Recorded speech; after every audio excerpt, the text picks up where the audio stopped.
하나님을 잊어버린 너희여, 이제 이를 생각하라. 그렇지 아니하면 내가 너희를 찢으리니 건질 자 없으리라. 감사로 제사를 드리는 자가 나를 영화롭게 하나니 그의 행위를 옳게 하는 자에게 내가 하나님의 구원을 보이리라.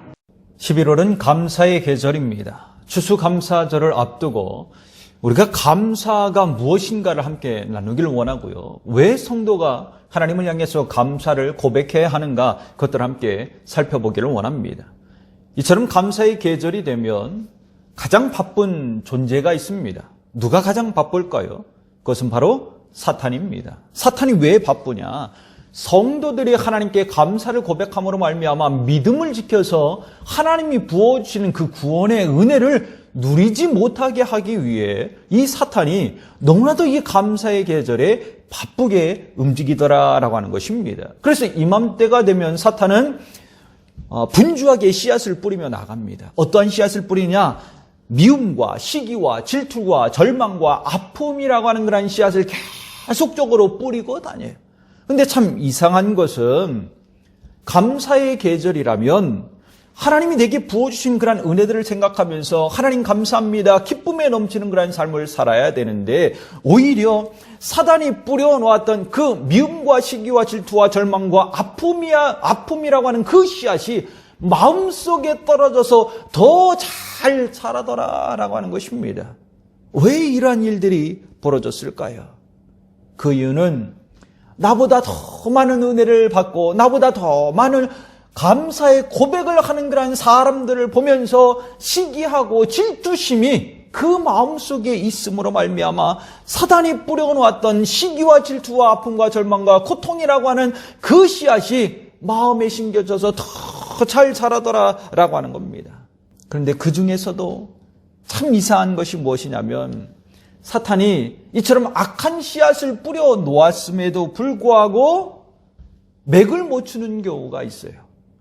그래서 이 사단이 왜 저 사람에게는 아무런 변화가 없을까? 다른 사람은 내가 뿌려놓았던 그 미움과 시기, 질투, 그러한 씨앗들로 말미암아 고통 가운데 막 불평하고 원망하면서 삶을 살아가는데 왜 저 사람은 변하지 않는 것일까? 그렇게 생각이 들어서 그 사람의 마음을 이렇게 들여다봤더니 벌써 다른 무언가가 자리를 잡고 있었다라고 하는 겁니다.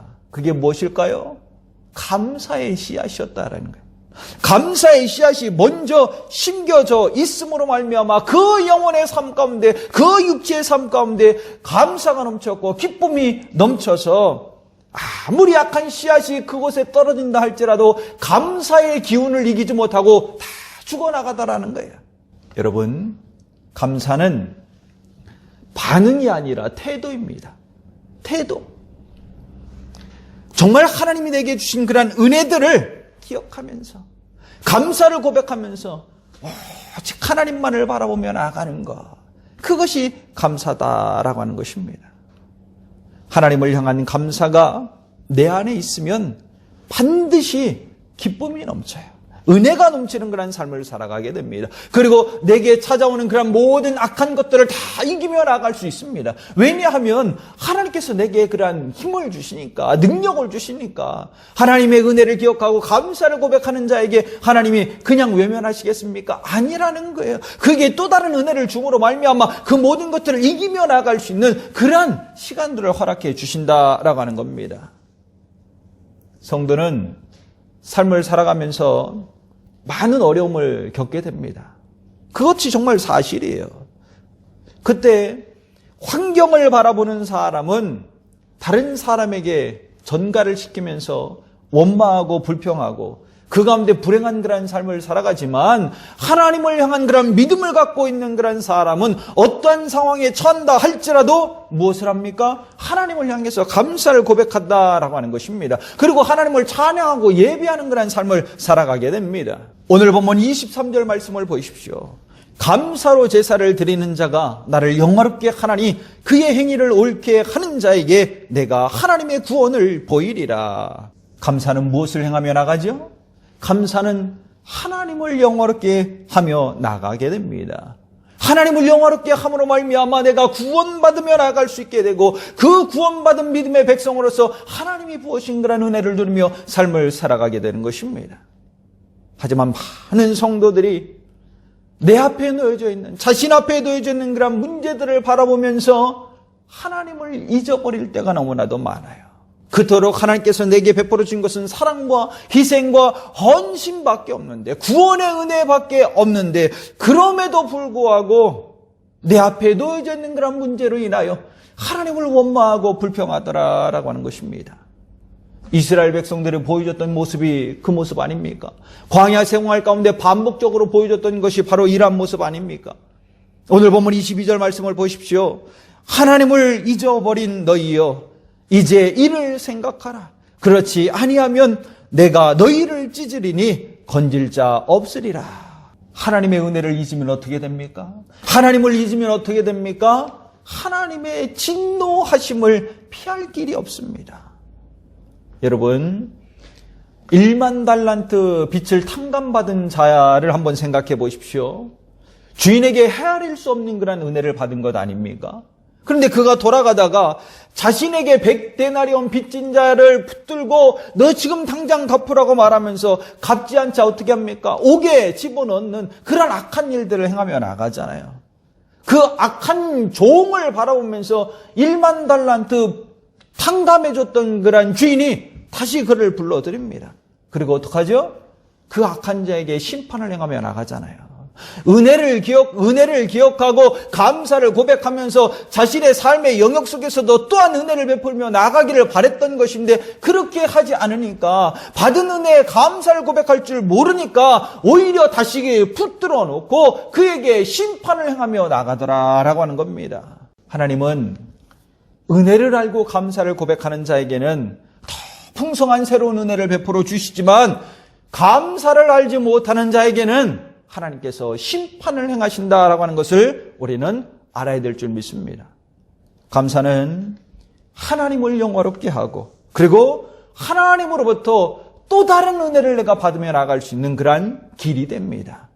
자, 그렇다면 어떻게 해야 감사의 삶을 통해서 새로운 하나님의 은혜를 누리며 삶을 살아갈 수 있을까? 그 방법에 대해서 함께 살펴보기를 원하는데요. 첫 번째, 하나님을 알아야 됩니다. 하나님을 알아야 된다.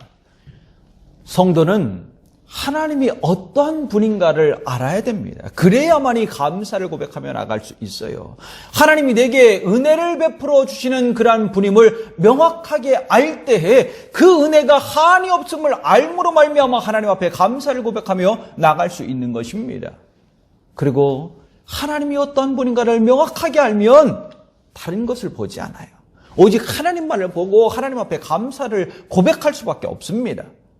1만 달란트 탕감받은 이 악한 종이 그 주인이 어떠한 분이었는가 그것을 알았다면 악한 행동을 했을까요?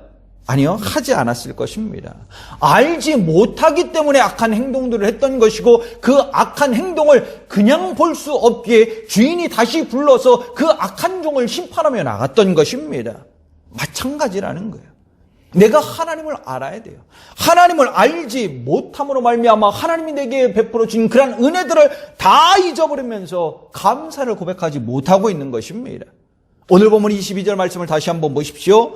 하나님을 잃어버린 너희여, 이제 이를 생각하라. 그렇지 아니하면 내가 너희를 찢으리니 건질 자가 없으리라. 이를 생각하라. 그렇지 아니하면 이를 생각하라. 뭘 생각하라고 말씀하신 것입니까? 무엇을 생각해야 됩니까? 하나님께서 어떠한 분인가를 너 잘 생각해봐라 라고 하는 것입니다. 하나님이 내게 은혜만 베풀어 주시는 그런 분이 아니라 나의 악함에 공의의 모습으로 심판을 행하시는 그런 분이기도 함을 깨달으라는 것입니다. 결국 하나님은 공의로우신 하나님이에요. 우리는 그것을 잊어서는 안 된다라고 하는 것입니다. 받은 은혜에 너무나도 감사함을 고백하는 자에게는 하나님께서 더 풍성한 은혜를 베풀어 주시지만 받은 은혜가 있음에도 불구하고 감사하지 못하는 자에게는 심판을 행하시는 그런 공의로우신 분이시다라고 하는 겁니다. 어떤 사람은 이 말을 듣고 하나님은 참 나쁜 분이다라고 이렇게 이야기할 수 있을 것입니다. 하지만 하나님께서 행하신 그런 일들을 보면 하나님의 의도를 알 수가 있어요. 요한복음 3장 16절로 17절 말씀을 보면 하나님이 세상을 이처럼 사랑하사 독생자를 주셨으니 이는 그를 믿는 자마다 멸망하지 않고 영생을 얻게 하려 하심이라. 하나님이 그 아들을 세상에 보내신 것은 세상을 심판하려 하심이 아니요 그로 말미암아 세상이 구원을 받게 하려 하심이라. 하나님은 사랑과 희생과 헌신을 행하신 그런 분이십니다. 예수님을 이 땅에 보내신 이유는 심판을 위해서 보내신 것이 아니라 나를 구원하기 위해서 그래요. 구원받게 하기 위해서 이 땅에 예수님을 보내신 것이다 라고 하는 겁니다. 즉 하나님의 경고의 메시지는 돌아오라는 거예요. 시간 줄 때, 기회를 줄 때 다시 하나님께 돌아와라. 사망에 빠지려고 하는 그러한 자를 내버려 둘 수 있습니까?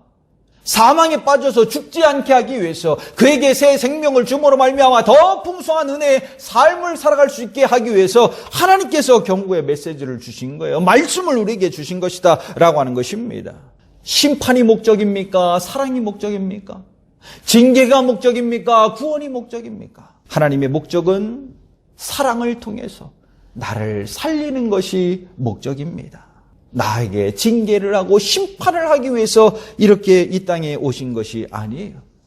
그러기에 감사로 제사를 드리는 자가 하나님을 영화롭게 하며 나아갈 수 있는 것이고 감사를 고백하는 자에게 하나님께서 구원의 은혜를 베풀어 준 줄 믿습니다. 여러분, 하나님은 좋으신 분이십니다.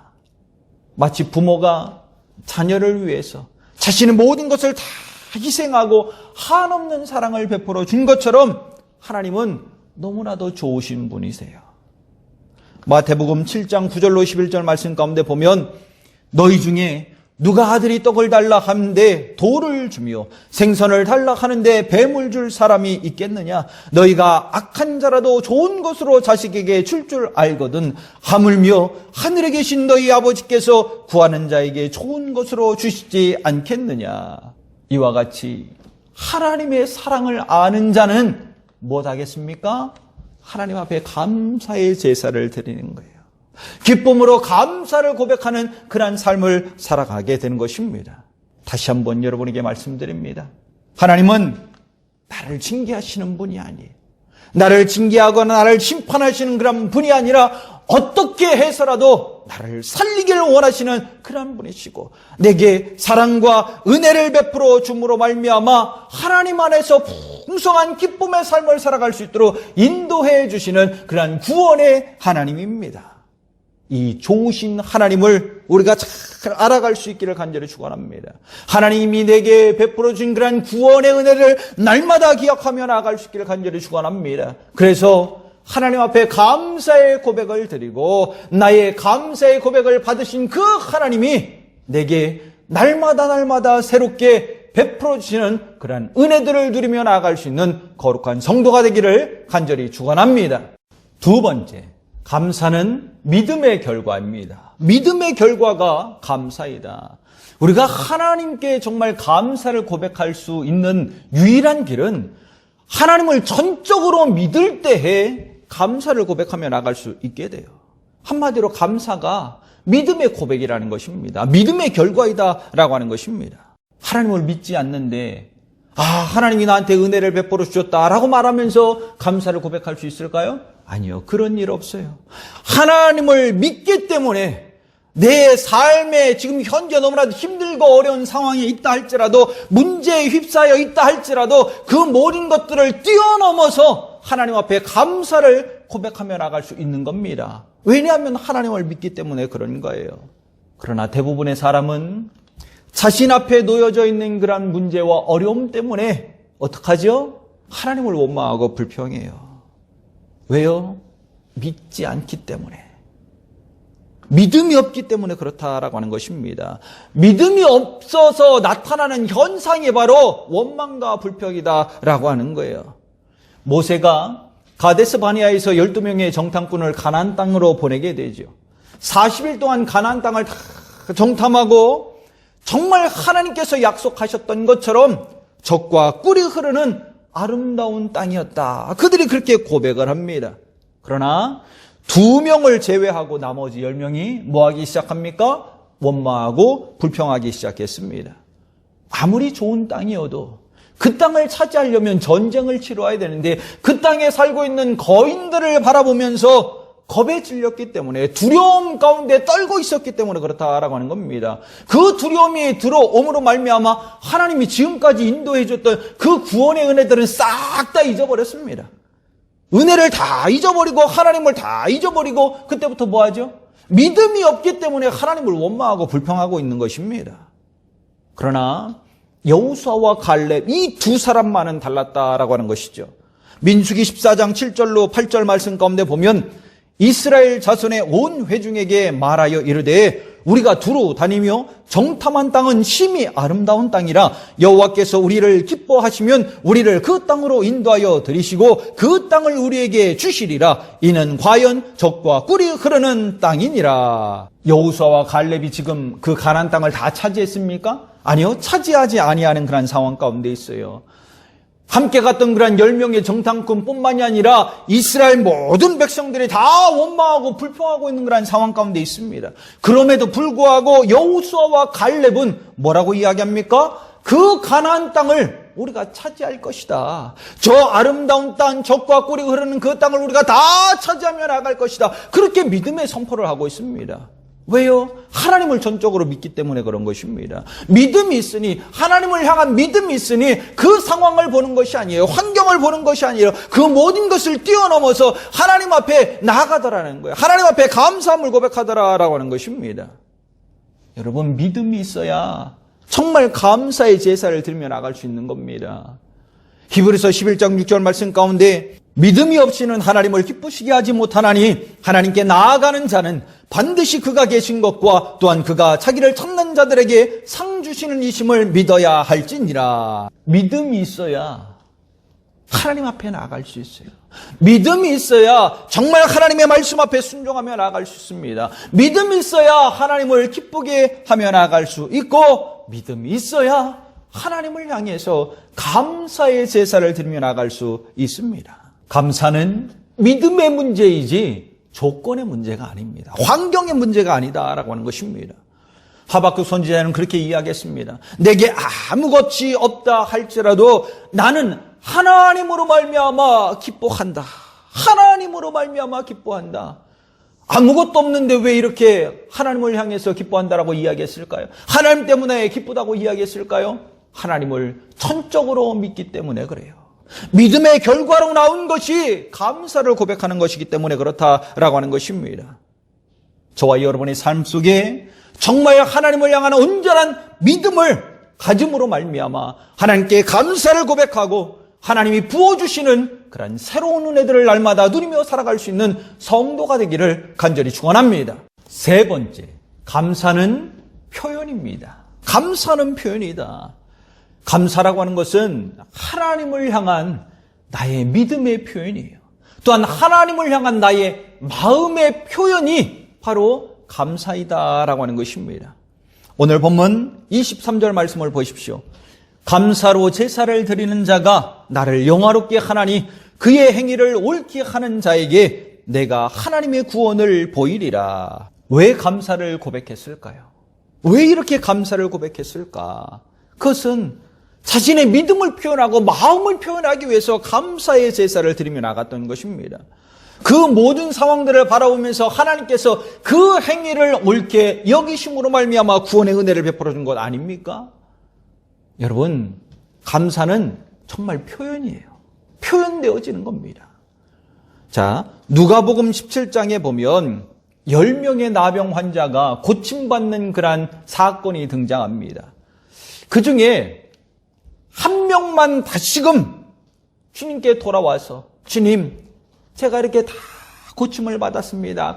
감사합니다라고 그 감사의 고백을 했어요. 감사의 표현을 했습니다. 그때 예수님께서 뭐라고 말씀하시던가요? 누가복음 17장 17절로 18절 말씀 가운데 보면 예수께서 대답하여 이르시되 10사람이 다 깨끗함을 받지 아니하였느냐? 그 9은 어디 있느냐? 이 이방인 외에는 하나님께 영광을 돌리러 돌아온 자가 없느냐? 너희가 다 깨끗함을 받았을 것인데 왜 너 혼자 왔냐? 나머지 9명은 어디 갔느냐라고 이렇게 말씀하고 있잖아요. 여러분 한번 생각해 보십시오. 내가 정말 불치병에 걸려서 어떻게 해도 고침받지 못하고 있는 그런 상황에 처해 있습니다. 그런데 주님으로부터 고침을 받았어요. 은혜를 받았어요. 그래서 깨끗이 나음을 받았어요. 그럼 이거 어떻게 해야 됩니까? 감사를 표현해야 돼요? 말아야 돼요? 믿음을 표현해야 돼요? 말아야 돼요? 마음을 표현해야 돼요? 말해야 돼요? 표현해야죠. 이보다 기쁜 일이 어디 있습니까? 자신이 할 수 있는 모든 것들을 다 동원해 봤는데도 그가 고침을 받지 못했잖아요. 불치병으로 고침받지 못했잖아요. 그러나 하나님의 은혜로 말미암아 주님의 은혜로 말미암아 깨끗하게 고침받았는데 그 한없는 은혜를 받았음에도 불구하고 마음을 표현하지 않는다. 감사를 표현하지 아니않는다. 그거 말도 안 된다라고 하는 것입니다. 이보다 기쁜 일이 없는데 감사는 표현되어지는 것입니다. 그리고 감사가 표현되어지며 나아갈 그때에 완전한 기쁨을 얻으며 나갈 수 있는 것입니다. 제가 왜 완전한 기쁨을 얻는다라고 이렇게 말씀을 드리냐면 마태복음 17장 19절 말씀을 보면 그에게 이르시되 일어나 가라 내 믿음이 너를 구원하였느니라. 단 한 사람 자신이 고침받은 것을 바라보면서 하나님 앞에 영광을 돌리고 다시금 예수님께 찾아와서 주님 저 깨끗하게 고침을 받았습니다 라고 감사의 표현을 했던 그 단 한 사람에게만 예수님이 뭐라고 말씀하신다고요? 내 믿음이 너를 구원하였느니라. 내 믿음이 너를 구원하였느니라. 완전한 구원의 기쁨을 받은 것 아닙니까? 구원의 은혜를 받은 것 아닙니까?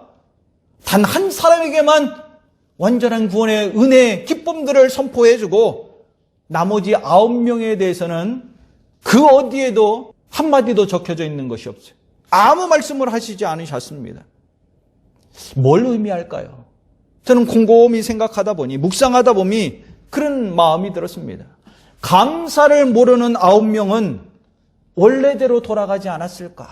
가는 도중에 또 다시금 그 원래대로 돌아가지 않았을까? 왜냐하면 단 한 사람에게만 내 믿음이 너를 구원하였느니라. 완전한 구원의 선포를 주님께서 행해 주셨기 때문에 그런 것입니다. 모든 것은 완전해야 아름다움이 있는 거예요. 완전해야 기쁨의 열매가 지속적으로 이어지며 나가는 것입니다. 시인 윌리엄 워드는 이렇게 이야기를 했습니다. 감사하는 마음을 품고도 표현하지 않는 것은 선물을 정성스럽게 쌓아놓고 주지 않는 것과 같다. 여러분, 감사 저절로 되지 않습니다. 그냥 되지 않아요. 내가 원망하고 불평하는 것은 내가 훈련하지 않아도 나도 모르는 사이에 그냥 자꾸 원망과 불평이 쏟아지잖아요. 그러나 감사는 그렇게 나오는 것이 아니다라고 하는 것입니다. 훈련되어야지만 된다라고 하는 거예요. 그래야만이 하나님을 영화롭게 해드리며 나아갈 수 있게 되는 것이고, 그리고 그 가운데서 하나님을 통해서 완전한 기쁨의 열매들을 거두며 나갈 수 있게 되는 것입니다. 감사는 하나님을 영화롭게 하는 그러한 길이 됩니다. 우리 모두가 그 일을 위해서 하나님이 어떤 분인가, 신실하신 하나님, 공의로우신 하나님을 날마다 알아가며 나갈 수 있기를 간절히 축원합니다. 그리고 흔들림 없는 믿음의 모습으로 하나님 앞에 나아가 감사를 고백하며 나아가는 성도가 되기를 간절히 축원합니다. 그리고 매일 하나님 앞에 감사를 표현하는 훈련들을 행하며 나아가는 성도가 되기를 간절히 축원합니다. 그러므로 인해서 하나님을 위해 내가 감사의 제사를 드리는 그 모든 것들을 주님께서 바라보시고 내 삶에 하나님이 날마다 새롭게 부어주시는 그런 은혜의 열매를 30배, 60배, 100배로 거두며 나아가는 성도가 되기를 간절히 축원합니다.